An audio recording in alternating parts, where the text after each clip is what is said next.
not sure if I'm ready for day. Like I said, short on time. So I got hell cut out for me. I'm gonna do a mechanical drop set on the transformer bar with some BFR. Maybe, if I can take it. I'm just gonna see how it goes, and if I've got to drop it out, I'll drop it out. So this is gonna be fun. Moved over to the studio so I don't have to deal with the mask. Standing off the ground. Flex and release, and let it stabilize to my desired pressure. That way I get a nice consistent reading from workout to workout. If you lay on one leg or the other, it'll get more or less pressure. I have to raise those spotter arms because there's a good chance I'm gonna freaking fail on this baby. What I got planned. So you want to see old Duffin fail with 2 plates, you're probably gonna see it today. What we're doing is we're gonna start with a heavy setting, and we're never dropping the weight. We're just gonna make it a little easier and easier, hitting different leverage points through the lift.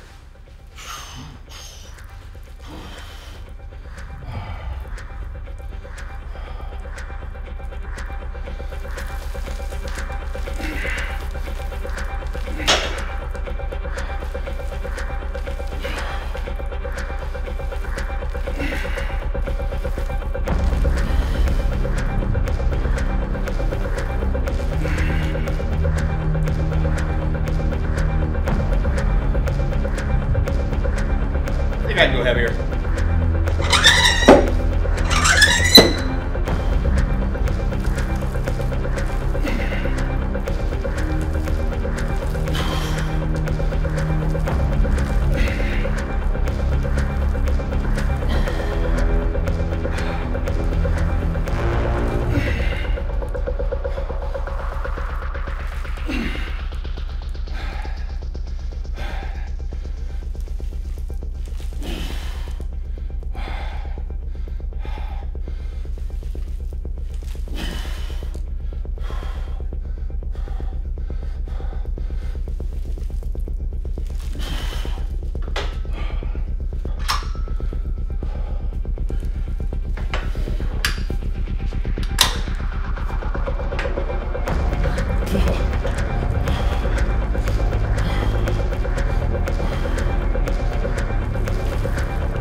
I got hard quick.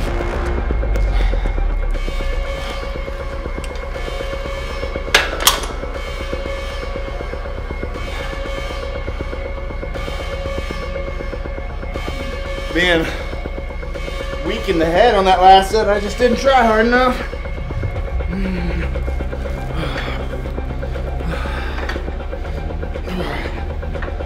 That first set in the extreme setting, whoa, that was a eye opener. I thought I was going to put another plate on there.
Whew.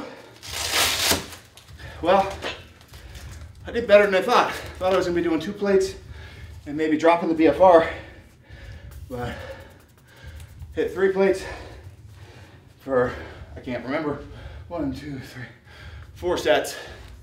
Mostly 10. That second set, didn't have it. Now we're ready for some accessory work.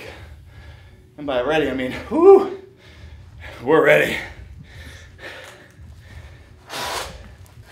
So, let my legs breathe for just a couple minutes and then back at it. This time I'm gonna do a little bit hamstring and quad, a little bit more in isolation. So I'm gonna be doing sissy squats, supersetted with 2 different versions of good mornings.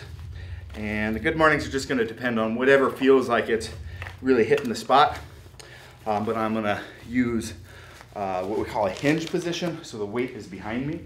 So as you go, it automatically wants to throw you into a hinge, so it becomes very hard to squat the weight. And the other one I like is with the weight centered, dead center on the spine. So basically the center of the neck. So as you hinge, it's not behind you, it doesn't move in front.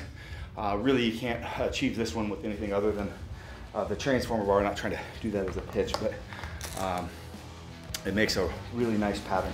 So those are my 2 favorite, pretty much the only good mornings I'll do. So we're gonna do a little BFR as long as I can take it.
Too fucking tired today.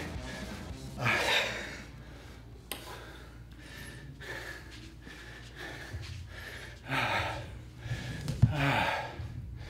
think we got a lot of work in a short period of time. Time to go have some dinner with the family. Well, right now, I've got the fun, tedious work of doing the interior. Unfortunately, to do the interior, I've got to do all the wiring and plumbing first. So back here is some of the sample of what you see for the controls for the vehicle. So there are a lot of electric over pneumatic valves that run a number of things. This control model to run the central tire inflation. Anyway, tons of stuff going on. I gotta wire all this crap. Just follow me around to the front. What I'm working right now is trying to make this clean. I've done the dash already, so you can see here's the controls for a lot of that stuff that you see in the back. I talked about electric over pneumatic, so here's controls for each of the axle, for lockers, free spool. The control for the air pressure for the tires isn't in yet, but the fans and air system is in here. And then obviously got to have a good stereo, so didn't have a spot for that. So here, see our Rockford Fosgate amp. It's gotta have a pretty bumping system. So as I'm doing this, like some of this is mechanical. Like there's 3 different shifters for the transfer case, and luckily I was able to get all this up into the front stock center console, and so that it looks fairly natural, which I'm really happy with.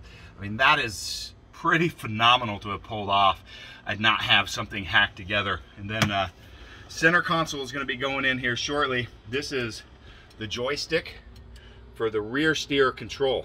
So this will control the rear axle, while the steering wheel controls the front axle. So I'm doing that, and then also getting ready. You can see I've got a bucket seat here in the back. Unfortunately, that's coming out.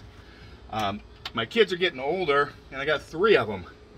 So I'm gonna have to switch to doing a bench seat, and that's actually my project today, which sounds simple, but it's a little more involved, because right here is the front of the fuel cell that extends into this baby. So bucket seats, we're gonna sit here. Car seat for the youngest, another bucket seat here.